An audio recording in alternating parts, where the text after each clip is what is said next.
आज मैं chapter start कर रही हूँ, chapter number 18, price rise and computer awareness. तो पेज नंबर इज 146, ओपन कर लीजिए।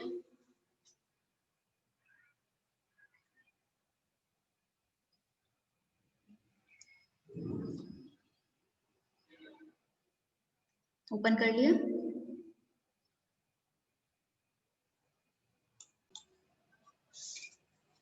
Let's open the chapter, page number 146, price rise and computer awareness. What are the meaning of price rise? क्या समझते हो आप लोग प्राइस राइज से?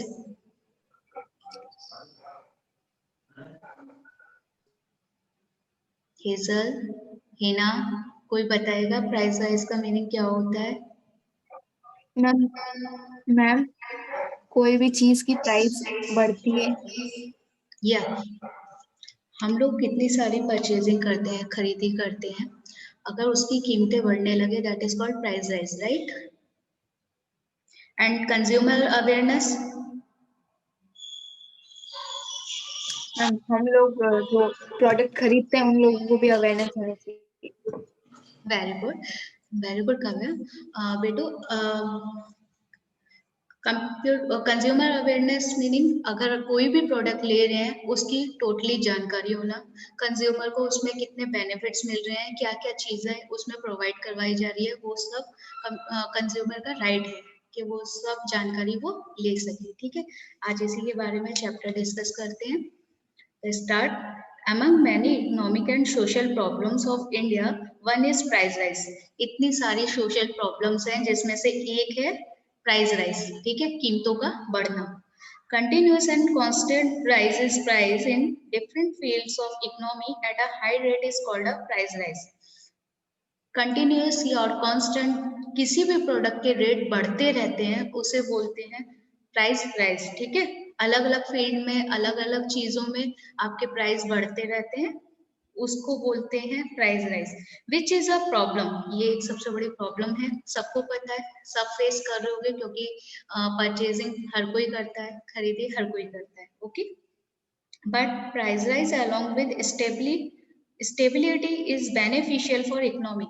अगर प्राइस स्टेबल रूप से बढ़ते रहे, एक एग्जांपल देती हूँ, एक कोई भी मैंने प्रोडक्ट परचेज किया, ठीक है, आज उसके प्राइस मुझे 20 मिले, लेट्स देन 1 ईयर आफ्टर उसके प्राइस हो गए 25, ओनली 5% का उसमें प्राइस बढ़े हैं, प्राइस राइज हुए हैं।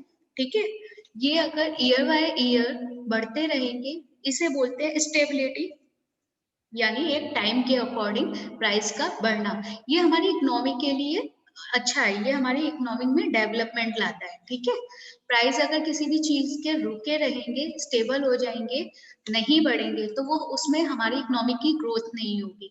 इसलिए प्राइस राइज होना चाहिए, लेकिन एक लिमिटेड स्टेबिलिटी के रूप में। ठीक है, generally increase in price result in increasing profit of organizers and producers. सबको पता है किसी भी चीज के प्राइस अगर बढ़ते हैं तो उसका बेनिफिट, उसका प्रॉफिट किसे होता है? किसे होता है? ऑर्गेनाइजर को, जो उसे ऑर्गेनाइज करता है या ऑर्गेनाइजर प्रोड्यूस करता है, और राइट, ऑर्गेनाइजर प्रोड्यूसर को और प्रोड्यूसर्स को, जो वो प्रोडक्ट्स को बना रहा है, जो वो प्रोडक्ट्स को ऑर्गेनाइज कर रहा है। ठीक है, because of undecided profit, they get opportunities to set up new production units. Producers को अगर अनडिसाइडेड प्रॉफिट मिलता है, मीन्स वो बढ़ाते जा रहे हैं किसी भी प्रोडक्ट के प्राइस को, और उनको फुल एक साल में जितना भी प्रॉफिट होता है उससे उन लोगों को क्या बेनिफिट होता है? प्रॉफिट प्रोड्यूसर्स को और ऑर्गेनाइजर को इसका क्या प्रॉफिट होगा? सिंपल सी बात है, अगर एक एज अ प्रोडक्ट में प्रोड्यूसर्स के रूप में अगर आप सोचें, आप किसी भी चीज के रेट बढ़ाते जा रहे हैं तो डेफिनेटली आपको उस चीज से प्रॉफिट हो रहा है। देन आप फिर स्टार्ट करेंगे कि हमने ये सेटअप जो बनाया है प्रोडक्ट को प्रोड्यूस करने का, वो दूसरा सेटअप भी बना सके, राइट? इतना प्रॉफिट करने के बाद वो और मार्जिन, प्रॉफिट मार्जिन और बढ़ाने के लिए दूसरा सेटअप तैयार करेंगे। सेम यही बात यहाँ पर बोली है, profit they got opportunity to set up new production unit. नए प्रोडक्शन को सेट करने के लिए प्रोड्यूसर्स आगे प्रॉफिट बढ़ा सकते हैं. Profit amount increase when production cost is less than price rise, so the producer get encouragement for new investment. वो क्या कह रहे हैं इसमें, मेन बात को समझिए.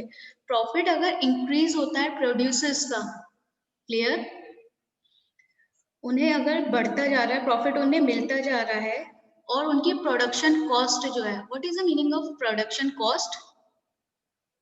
क्या समझते हो आप लोग प्रोडक्शन कॉस्ट से?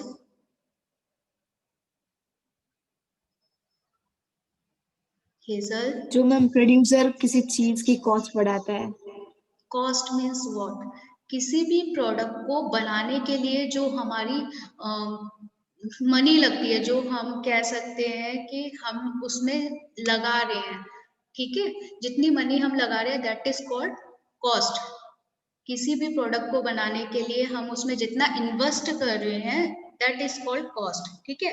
तो इसमें ये बोला है कि प्रोड्यूसर्स को प्रॉफिट ज्यादा होता जा रहा है. What ma'am? हाँ जी मैम हीरल बोल रही है एक्चुअली कि उसमें ज्वाइन कर. ओह या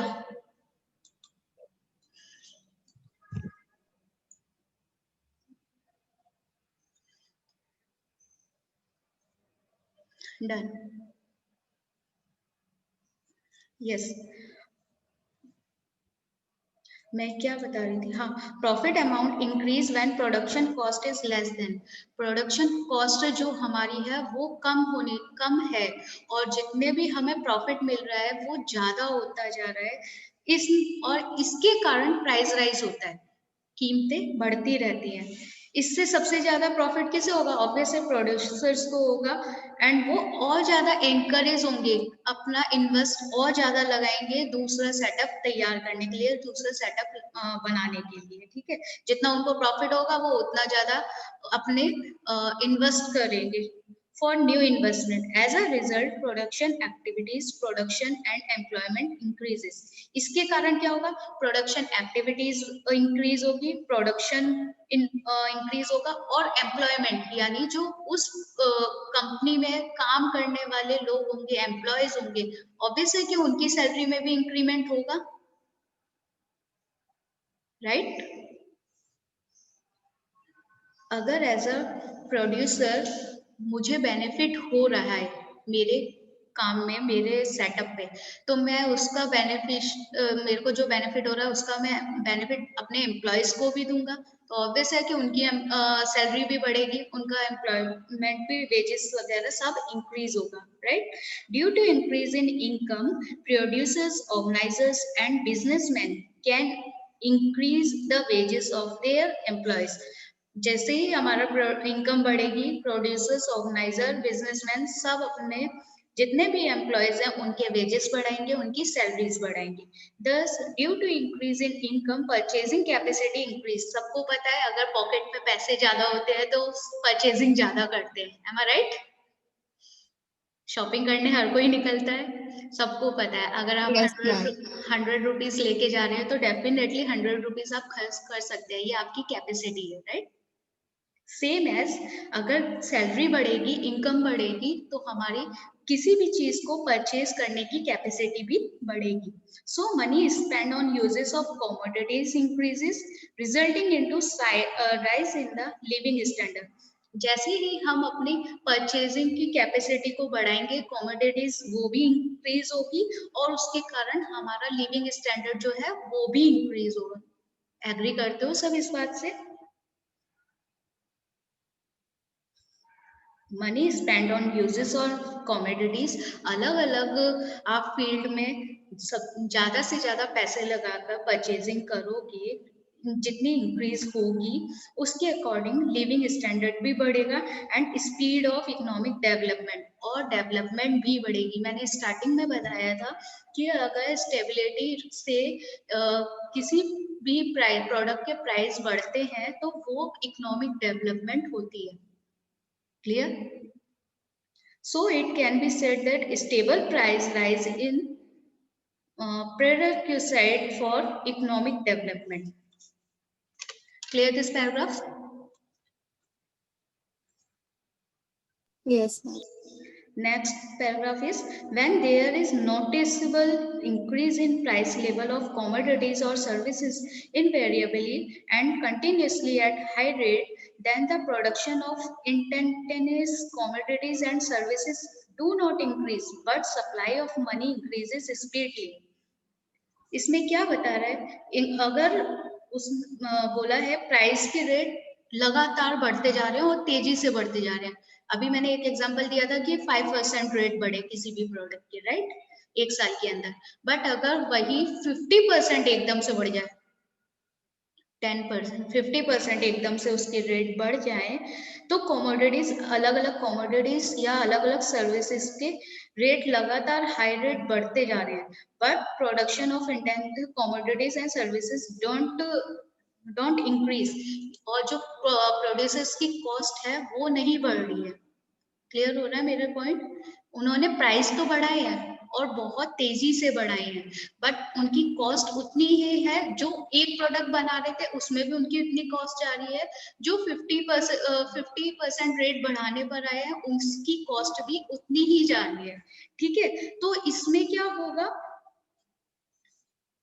सप्लाई ऑफ मनी, पैसे ज्यादा आ जाएंगे, लेकिन इस, क्योंकि पैसे एकदम से, अगर आप कोई प्रोडक्ट 5 रुपए का खरीद रहे हैं और फिर उसे लगातार 50% के रेट पे बढ़ा के बोल रहे हैं, यानी उसे 50 कर दे रहे हैं 10 गुने के रेट पे. अगर मान लो 50% भी नहीं, 10 गुने के रेट पे अगर कोई प्रोडक्ट को सेल कर रहे हैं तो उससे मनी ज्यादा आएगी, राइट. एक प्रोडक्ट के रेट 5 रुपए हैं, राइट, बट अगर 10 गुना उसे बढ़ा के दिया 50 रुपए की है, तो इसमें पैसे ज्यादा आए, 45 रुपीज का बेनिफिट हुआ. इस तरह मनी की स्पीड तो बढ़ जाएगी, लेकिन कॉस्ट हमारी अगर उसमें 2 रुपए लग रही थी तो कॉस्ट तो अभी भी 2 रुपए लग रही है. तो इसका बेनिफिट किसे मिला? प्रोड्यूसर्स को, बिजनेसमैन को.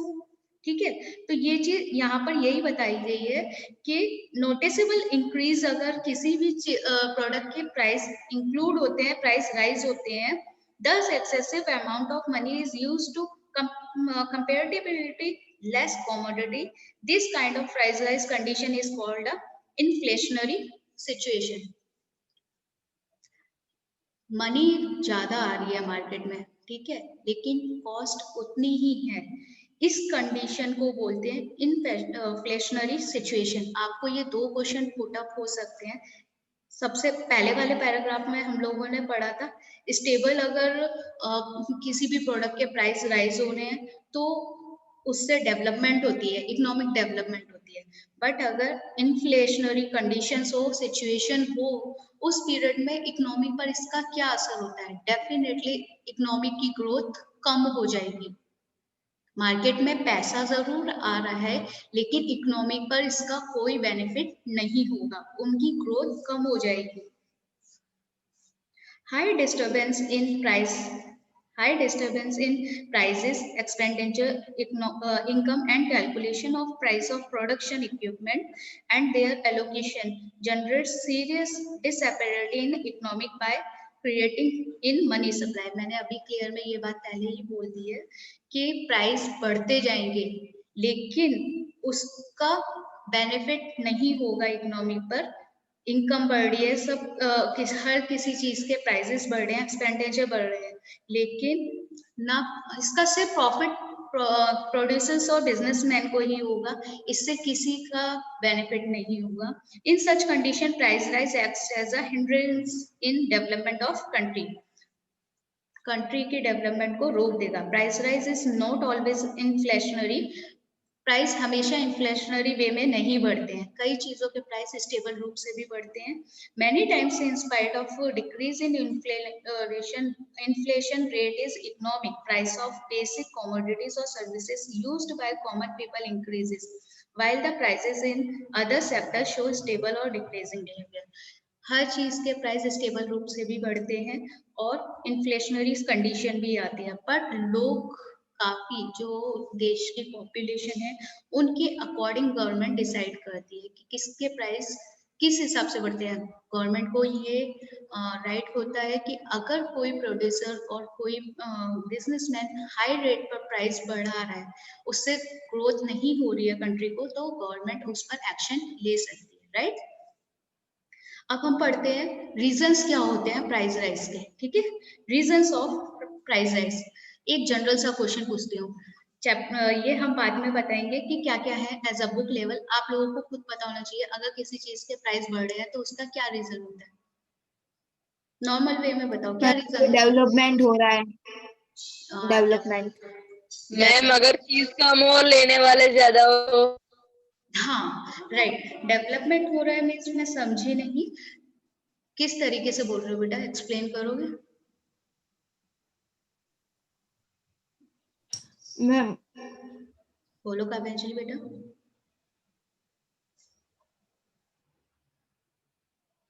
किसी चीज के मैम प्राइस कंट्री क्यों में बढ़ते हैं?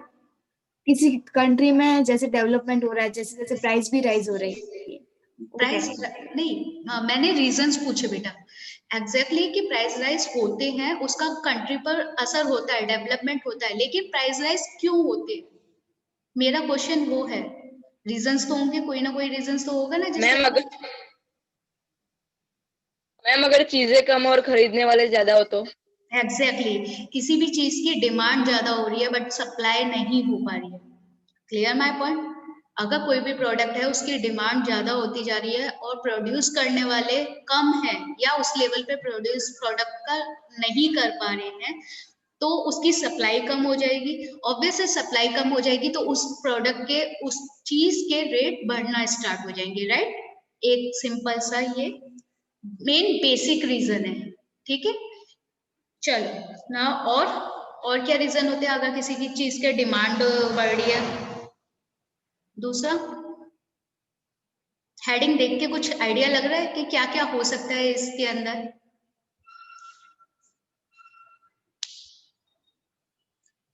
नहीं आइडिया, ठीक है। एक है, चलो मैं एक एक करके ही समझा देती हूँ ना, तो जल्दी जल्दी क्लियर होता जाएगा। चैप्टर काफी बड़ा है और अपने को करना है जल्दी जल्दी है, ठीक है। तो पहला है increase in monetary supply. Monetary supply, supply of money in economy increases इन, पहले का पैराग्राफ मैंने छोड़ दिया है वो पढ़ लेते हैं। Mainly two factors are responsible for price rise. दो फैक्टर है सबसे ज्यादा इंपॉर्टेंट जिसमें प्राइस राइज बढ़ते हैं। या तो किसी चीज की, किसी प्रोडक्ट की कमी हो जाना, मार्केट में अगर किसी प्रोडक्ट, कोई प्रोडक्ट कम हो गया है और उसकी डिमांड ज्यादा है, मैंने एक सिंपल वे में बताया था, लैक ऑफ प्रोडक्ट और उसके कारण डिमांड ज्यादा हो रही है तो प्राइस राइज होंगे। क्लियर? दूसरा क्वेश्चन है due to sharp increase in total demand of country as a compare to supply. Producers product बना ही नहीं रहे हैं बिकॉज ऑफ उन्हें पता है कि इस प्रोडक्ट की डिमांड ज्यादा है, वो सप्लाई कम करते हैं। एक होता है ना किसी भी चीज को रख लेना कि जब उसकी डिमांड बढ़ेगी तो हम उसको फिर सेल करेंगे जिससे उन्हें बेनिफिट होगा, ठीक है। First point is increase in monetary supply, supply of money in economic increase in three ways. Economic में सप्लाई, मनी की सप्लाई तीन तरीके से होती है। First, by filling deficit replacement, that is by generating new money. For example, आपको market में government ने कुल एक गवर्नमेंट का रेट बोल रही हूँ तो 100 करोड़ रुपीस दे दिए हैं किसी एक प्रोडक्ट में लगाने के लिए, ठीक है। अभी प्रोड्यूसर्स ने क्या किया कि 100 की जगह उसे 120 कर दिया, ठीक है। तो 20 करोड़ एक्स्ट्रा उन्होंने दिया। मार्केट में वो जो एक्स्ट्रा 20 करोड़ रुपीस आया है, दैट इज कॉल्ड, जो ज्यादा पैसा मार्केट में आ गया, ज्यादा मनी मार्केट में आई है। तो इसे पहला पॉइंट ये है जनरेटिंग न्यू मनी, जो नई मनी मार्केट में आती है उसे सर्कुलेट करते हैं, मार्केट के अंदर सर्कुलेट करते हैं, चलता है, सप्लाई ऑफ मनी उसमें बढ़ जाती है, ठीक है। हमने यहाँ पर यही 3 पॉइंट पढ़ने हैं कि इकोनॉमी में कैसे इंक्रीज होती है सप्लाई ऑफ मनी, पहला पॉइंट। और जितना एस्टिमेट दिया गवर्नमेंट ने उससे ज्यादा मार्केट में आ गया। दूसरा, increase in circulation of money, increase in transaction of money in market. Market में ट्रांजेक्शन ज्यादा हो रही है, ट्रांजेक्शन पता है ना, आना और जाना। गवर्नमेंट ने इतनी मनी दे दी, कंज्यूमर भी उतनी सेल करके मनी गवर्नमेंट को इकोनॉमी में प्रोवाइड करवा रहा है, आना जाना, तो सप्लाई, आदान प्रदान बोलते हैं। वो सप्लाई हो रही है मार्केट में। तीसरा है to decrease rate of interest of, हाँ, डिक्रीज रेट को हम क्या कहते हैं कि मार्केट में रेट कम हो गए हैं, तो लोगों को इतनी फैसिलिटीज दे दी है, बैंक में इतनी फैसिलिटीज दे दी है कि वो लोन प्रोवाइड करवा सके, इंटरेस्ट रेट कम कर सके। इंटरेस्ट रेट अगर मार्केट में बैंक में सॉरी कम होंगे तो डेफिनेटली है लोग ज्यादा लोन ले सकते हैं इजीली। लोन ज्यादा लेंगे तो उनकी कैपेसिटी बढ़ जाएगी किसी भी चीज को परचेज करने की। इस तरह भी मनी इकोनॉमी में ज्यादा सर्कुलेट होगी। Next paragraph, when there is increase in money income of people purchasing power, effective demand of commodities and services increase but total supply does not increase according to it। हमने ऊपर यही बात पढ़ी थी कि मार्केट में money है, income भी बढ़ रही है, लोगों की सैलरी भी बढ़ रही है, सैलरी बढ़ रही है तो ऑब्वियस है परचेजिंग पावर भी उनकी बढ़ रही है। ये सब चीजें इफेक्ट करती हैं हर फील्ड की चीजों को खरीदने की, कमोडिटीज एंड सर्विसेज, हर चीज की सर्विस इजीली प्रोवाइड हो जाती है, बट सप्लाई नहीं हो रही है। ठीक है, supply does not increase according, जितनी जरूरत है उतनी नहीं हो पा रही है, so price rise is there, obviously इसके कारण प्राइस बढ़ेंगी। Next is, in order to fulfil planned and unplanned expenditure, government increase supply of money by generating new money through deficit replacement policy। Clear में उन्होंने बोला है कि government fulfil plan बना रही है या अनप्लान बना रही है एक्सपेंडिचर किसी भी चीज में पैसे डालने में, और गवर्नमेंट इंक्रीज कर रही है, पैसा गवर्नमेंट लगा रही है। ठीक है, मार्केट में इकोनॉमी के अंदर सप्लाई ऑफ मनी तो बढ़ रही है बाय जनरेटिंग न्यू मनी, नई मनी गवर्नमेंट एक्स्ट्रा दे रही है। अगर एक सिंपल सा है, इकोनॉमी मार्केट में अगर मनी नहीं है तो सर्कुलेशन कैसे होगा, ऑब्वियसली मार्केट में पैसे की कमी हो जाएगी, तो गवर्नमेंट को एक्स्ट्रा मनी प्रोवाइड करवानी पड़ेगी। ये अभी आपने जब 500 के नोट बंद हुए थे और 2000 के नए नोट आए थे तो मार्केट में इस चीज की कमी आई थी, right?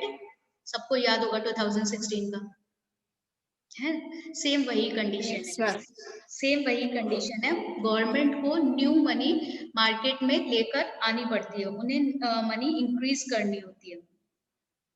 Supply of money by generating new money through deficit replacement policy के थ्रू उन्हें ये न्यू मनी मार्केट में लानी होती है। Increase in administrative expenses of government, unplanned expenditure, defence expenditure और increase in expenditure of different welfare schemes and fears.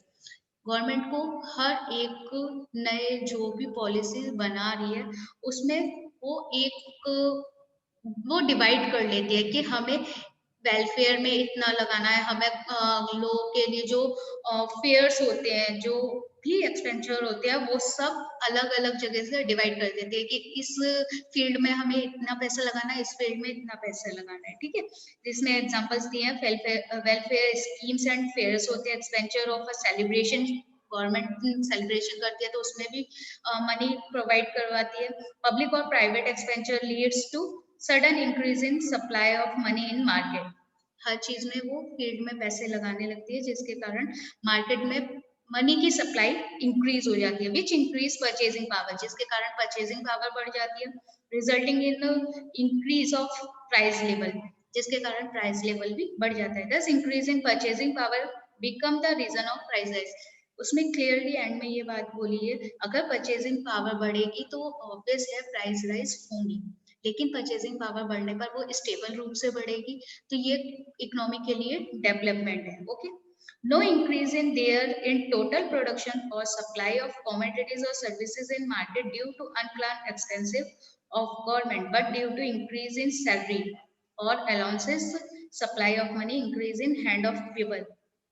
इसमें clear बोला है, टोटल प्रोडक्शन के अकॉर्डिंग मनी सैलरी जो है मार्केट में वो तो बढ़ रही है बट सप्लाई नहीं हो रही है किसी भी कमोडिटीज, मतलब किसी भी फील्ड के अंदर कोई भी सर्विस में लोगों के पास मनी तो आ रही है expenses of government but due to increase in salary, salary तो उन लोगों की बढ़ रही है बट सब मार्केट में सप्लाई भी हो रही है, लेकिन मार्केट में मनी की ट्रांजैक्शन हो रही है, मनी की सप्लाई तो हो रही है, लेकिन जो प्रोडक्ट की सप्लाई है वो नहीं हो रही है। Increase in hand of people along with it resources of production start getting more value, so in income increase leading of cumulative increases in supply of money. As a result of it, purchasing power increase, total demand increase, but total supply does not increase. ये एक cycle समझ लो कि market में अगर पैसा है और उससे प्रोड्यूसर्स अपने प्रोडक्ट में लगा रहे हैं वो पैसा, ठीक है, उससे बेनिफिट हो रहा है प्रोड्यूसर्स को, तो वो अपने एम्प्लॉयज की वेजेस सैलरीज बढ़ाएंगे, उसके कारण उनकी सैलरी बढ़ेगी तो उनकी इनकम बढ़ेगी तो उनकी परचेजिंग पावर बढ़ेगी, परचेजिंग पावर बढ़ने से किसी भी प्रोडक्ट की डिमांड बढ़ेगी, लोग अच्छे से परचेज कर पाएंगे। क्लियर? लेकिन सप्लाई अगर नहीं बढ़ रही है according to demand, this leads of prices, जिसके कारण प्राइस बढ़ेंगे। सेकंड, ये पैराग्राफ आप खुद पढ़ोगे तो मैं सेकंड टॉपिक स्टार्ट कर दूं। Second, population growth. Population growth क्या होती है जिसके कारण से हमारे प्रोडक्ट के प्राइस राइज होते हैं। सिंपल वे में कौन समझाएगा? हेजल। पॉपुलेशन ग्रोथ हमारी इकोनॉमी में प्राइस राइज कैसे करते हैं?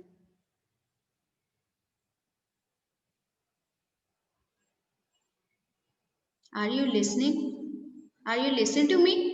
यस मैम, आपकी मैंने वॉइस एक बीच क्वेश्चन, में कट गई थी। हाँ मैम। आवाज बीच में कट गई थी, अभी आ रही है? Yes ma'am. ओके। हाँ, आपने इससे पहले जो समझाया वो मैंने सुनाई दिया। वो भी नहीं सुनाई दिया तो बोलना था उस टाइम, तो बोलते। आपको बीच में अगर आवाज नहीं आ रही है तो आप सामने से बोलो ना बेटा, मुझे ऐसे कैसे पता चलेगा? जैसे मैम मैंने बोला जैसे आपकी आवाज चालू हो गई वापस। ओके, कोई नहीं, मैंने एक क्वेश्चन पुट अप किया था अपना। रिपीट करते हैं तो भी आधा कट जाता है। सेकंड पॉइंट है, कोई नहीं, टॉपिक पे आते हैं। Second point is population growth. Population growth हमारे किसी भी प्रोडक्ट के प्राइस राइज कर सकती है। कैसे?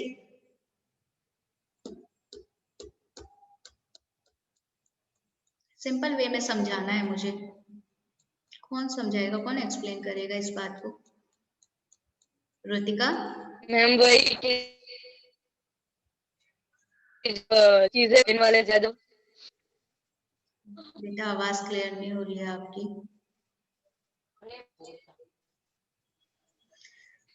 मैम वही कि जब चीजें कम हो लेने वाले ज्यादा हो। एग्जैक्टली। पॉपुलेशन ग्रोथ एक सिंपल से वे में सबको पता है कि इंडिया की ग्रोथ कितनी है, ठीक है। Population increase at a rate of 1.9% in India, ठीक है। 1.9 करोड़ है इंडिया की population growth. Total population of India was 121 करोड़ इन 2011 में काउंट की गई थी तो 121 करोड़ थी। क्लियर वे में है, अगर किसी भी कंट्री की पॉपुलेशन ज्यादा है तो ऑब्वियस है डिमांड ज्यादा होगी। एम आई राइट? डिमांड ज्यादा होगी, लेकिन अगर प्रोड्यूसर्स, बिजनेसमैन अगर किसी भी प्रोडक्ट को नहीं उतनी सप्लाई कर पा रहे हैं उस प्रोडक्ट की जितनी डिमांड हो रही है। Clear? Because of steady increase in population of country in 2001, an imbalanced condition in demand and supply was created, which led to shortage of supply, leading to price rise. एक simple सा meaning में यही है, इसमें यही है, population ज्यादा होगी मीन्स डिमांड ज्यादा होगी, राइट। बट प्रोड्यूसर जो है वो प्रोडक्ट को लिमिटेड वे में ही बना सकते हैं, ठीक है। तो ऑब्वियस है सप्लाई कम होगी, डिमांड ज्यादा सप्लाई कम, ये जो डिफरेंसेस होता है ना इसके कारण प्राइस हमेशा राइज होते हैं। ये एक बात में क्लियर करके रखिए, डिमांड बढ़ेगी बट सप्लाई अगर रुक जाए या सप्लाई कम हो जाए तो किसी भी प्रोडक्ट के रेट बढ़ेंगे, प्राइस बढ़ेंगे। क्लियर है? तीसरा, third point is increase in export. Increase in export क्या मीनिंग हुआ?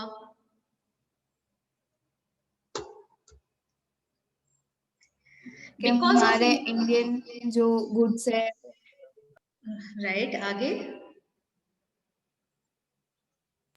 मैम जो हमारे इंडिया में प्रोडक्ट्स बनते हैं उनकी डिमांड फॉरेन कंट्रीज में ज्यादा होती है, तो increase in export.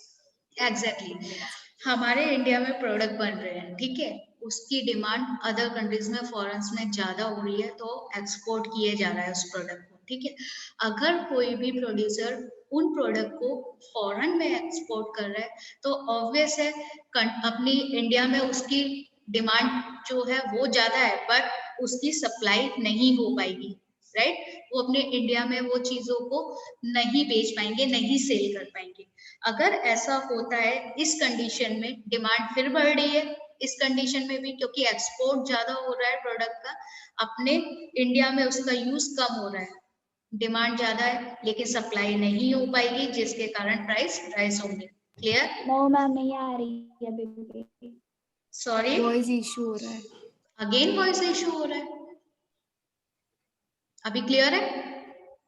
Voice problem हो रहा है मैम, आपकी आवाज नहीं आ रही है। प्रॉब्लम हो रहा है। यस मेरी तरफ से तो नेट क्लियर आ रहा है बेटा, आप लोगों के नेट में इशू हो रहा है। वेट, पता नहीं मैम, हमारे पास क्यों नहीं आ रहा है। मैम मेरे स्कूल में ऐसा होता है बहुत बार ऐसे। अभी आ रही है? अब हो गया है, आवाज आई? Yes ma'am. Increase in export point clear हो गया?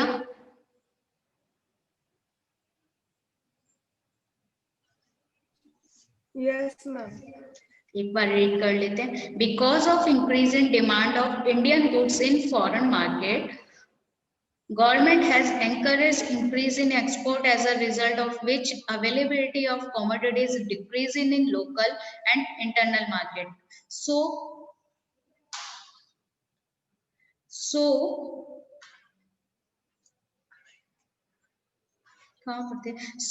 scarcity is observed, shortage of supply against demand leads to price rise. अभी मैंने ये पॉइंट भी क्लियर कर दिया था, एक्सपोर्ट ज्यादा कर रहे हैं प्रोडक्ट प्रोड्यूसर्स अपने इंटरनल मार्केट में, अपने इंडियन मार्केट में उस चीज को, उसकी डिमांड हो रही है बट उसकी सप्लाई नहीं कर पा रहे हैं, तो ऑब्वियस है प्राइस राइज बढ़ होंगे, ठीक है। आगे के पॉइंट्स आप लोग खुद एक बार क्लियर कर लेना, पढ़ लेना, मैं कल आके पूछूंगी, देन मैं उसके बाद क्लियर करूंगी। Clear? Okay students, okay ma'am. आगे के टॉपिक्स हैं जितने पॉसिबल होंगे मैं उसकी ऑफलाइन वीडियोस बना दूंगी, तो आप लोग एक बार चेक करते रहिए, फिर सर से मैं बात कर लूंगी। इफ इन केस अगर एप्लीकेशन में नहीं हो रहे हैं और पॉसिबल होगा तो मैं व्हाट्सएप पे भी वीडियोस अपलोड करवा दूंगी। Clear? Yes ma'am. Okay ma'am. Yes ma'am. चलिए, bye all of you. Bye ma'am. Bye ma'am. Bye bye.